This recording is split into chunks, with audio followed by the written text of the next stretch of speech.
Hi, Hype students and parents. Pastor Kent here with another Hype Weekly update. For our Bible trivia question this week, for our Bible trivia challenge this summer, we have this.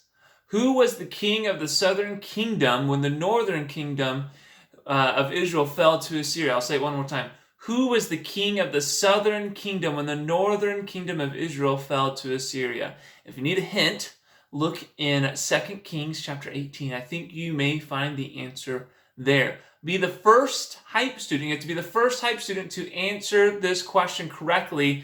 Text me at 309-620-6606 to get the point. And at the end of the summer, we're going to count up who has the most points. And the winner will get a $25 Amazon gift card. But you have to be the first correct answer. So text me at 309-620-6606 for your chance to get a point, which then will add to your total at the end of the summer. Last video, we talked about starting a devotional series this summer since we don't have a regular Hype teaching on Sunday nights. I was going to do a very short couple-minute devotion during these videos, video updates. And so we're going to do a series on the Beatitudes. We're going to be going through Matthew chapter 5. So today we're going to start Matthew chapter 5, verse 1 through 3. So if you have Bibles with you, turn to Matthew chapter 5. I'm going to start reading from verse 1.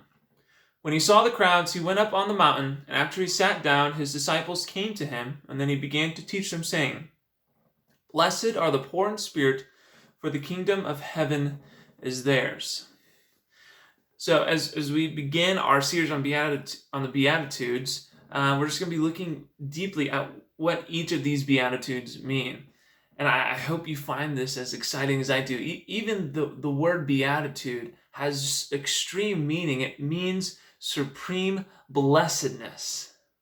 So basically, Jesus in this chapter, and as we're going to be studying throughout the summer in our devotions, Jesus is going to give us advice on how to have supreme blessedness for our life. He starts off with verse 3. Blessed are the poor in spirit, for the kingdom of heaven is theirs. Now, what does this mean? This phrase, poor in spirit. This is going to be crucial to our understanding of this particular beatitude.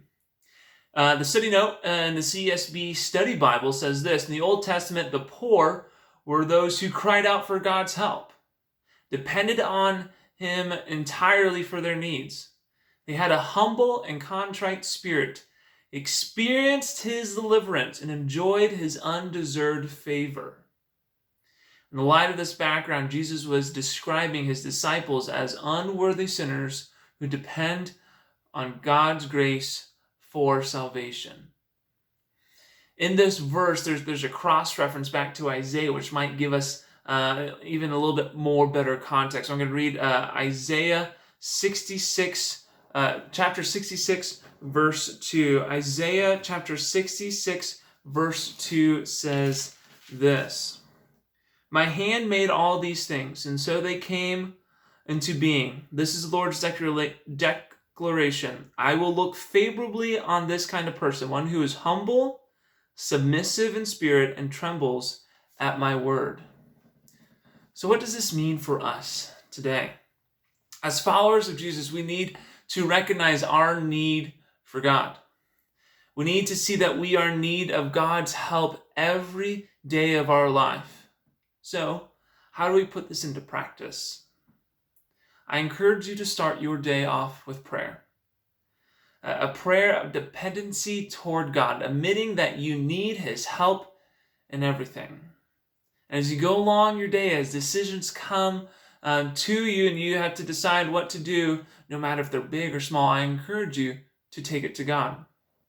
To pray for direction and discernment on what to do. It shows your dependency on Him rather than depending on yourself. I hope you found this beatitude challenging, because I struggle with this sometimes as well. Sometimes I like to depend on myself rather than taking everything to God. Some announcements for this week is this, as we finish up this video. This Thursday at Calairs from 3 to 4 p.m., we will have a Thriving Thursday. So after school, show up at Calairs. You'll get a free drink or free item. If you don't want to drink, you'll get a free item. We play some games and hang out and have a lot of fun. So I hope you can join us this Thursday for our Thriving Thursday. And then I want to add a save the date to the announcement. Save the date, June 3rd. We're going to have an evening as a student ministry at Weiss Pond out in Goodfield. I'll have the address, the specific spot in the email, the weekly email that I send out. We're going to play a lot of games. There's going to be a lot of food. We're going to have a lot of fun. This is going to go from 5 to 7:30, so we'll feed you dinner. We're going to be at the pond, so bring your swimming suits, swim trunks. They got a swing rope. It's going to be a lot of fun, a lot of pond/lake activities to do out there, as some other games as well. I hope you found this video to be informative and encouraging, and I hope you have a great rest of your week in the Lord. God bless.